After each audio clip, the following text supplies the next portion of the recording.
It may have started with one man, but it took the hearts and minds of many more to make the dream a reality. That dream began at the height of the Cold War, when the world was on the very brink of annihilation. It's been 2.5 centuries since the crew aboard the Fedora 1 Ark ship fled Earth in search of new horizons.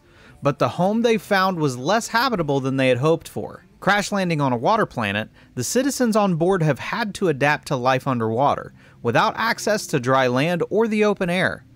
Not all hope is lost, as plans to relaunch the ship back into space have recently come to a head once more. With the dwindling window of opportunity, all members aboard the Fedora must come together despite their differences to make their dream come true.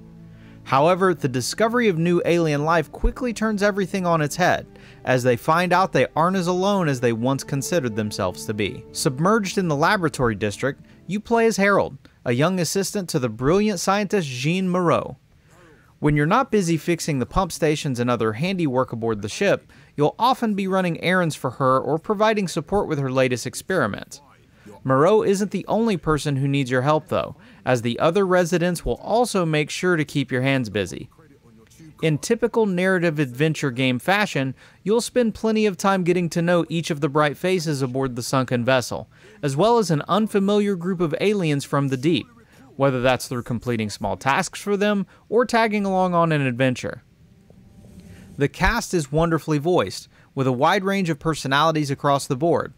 You've got the boisterous and proud Major, who keeps the would-be ne'er-do-wells in check, the reserved and bored arcade employee Rafi, the eccentric ski and snow gear salesman Slippy, just to name a few.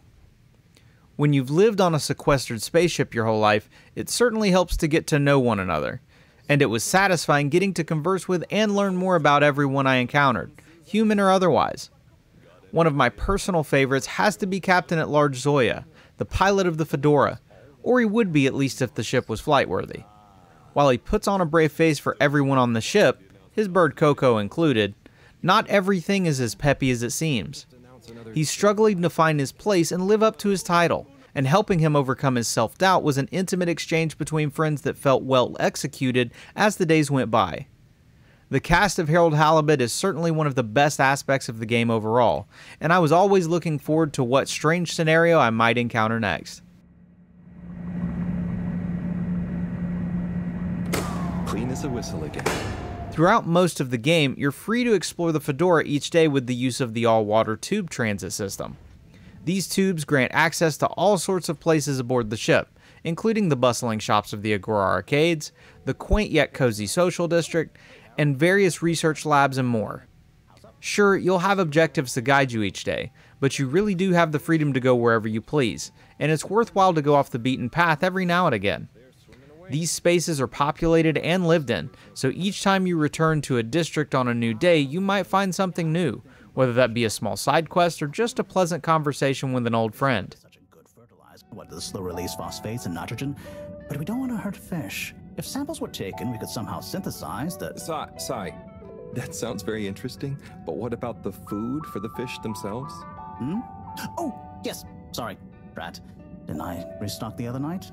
Must have just thought about it. I'll have to formulate some more. You make the fish food yourself? Oh, I do indeed. While I did enjoy going from place to place and taking in the beautiful scenery, I couldn't help but wish the quest had a bit more in terms of gameplay. Sure, you'll get the occasional minigame or unique quest objective, but a lot of your time will be spent doing fetch quest adjacent work. One of the worst offenders was a side quest to deliver mail, and while I did enjoy reading through these letters and getting to speak with their recipients about it, it was definitely annoying to have to return to my room in the lab to collect letters one by one after each delivery. I'm sure Harold could handle holding on to a few pieces of mail at once, but I digress. I never felt like the quest design necessarily got in the way of me enjoying the experience as a whole, but it did make the story feel quite sluggish at times. Despite this, the visuals always carried the experience regardless. Everything in the game is handmade and scanned in, creating a magnificent and intricate stop-motion aesthetic.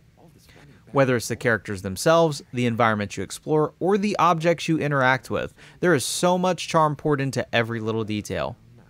Playing through Harold Halibut feels less like a traditional video game and more like exploring a virtual art piece, and while this might not appeal to everyone, I absolutely adored it. Sure, it can definitely feel slow at times, especially during longer play sessions, but the incredible art direction always made sure I wasn't getting bored. Whether you're helping Bridget examine samples in the Energy District or attending a poetry slam with Chris, Harold Halibut tells an intimate story of discovering the meaning of what a home can be. It's one that, while interesting, can admittedly be delivered quite slowly at times. Thankfully, this is supported by exquisite visuals, the likes of which I feel like I've never seen before in a video game. With plenty of personal stories to discover and odd diversions to enjoy, this is one that's well worth checking out. With that in mind, Gamingtrend has awarded Harold Halibut a score of 90 out of 100. To summarize, transcending the line between video game and interactive art piece, Harold Halibut explores the meaning of home on an isolated alien water world.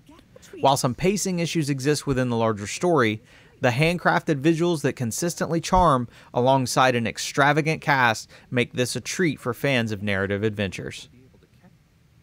Thanks for watching the Gamingtrend video review for Harold Halibut. We hope you'll stick around and check out some of our other videos below, and we'll see you in the next one.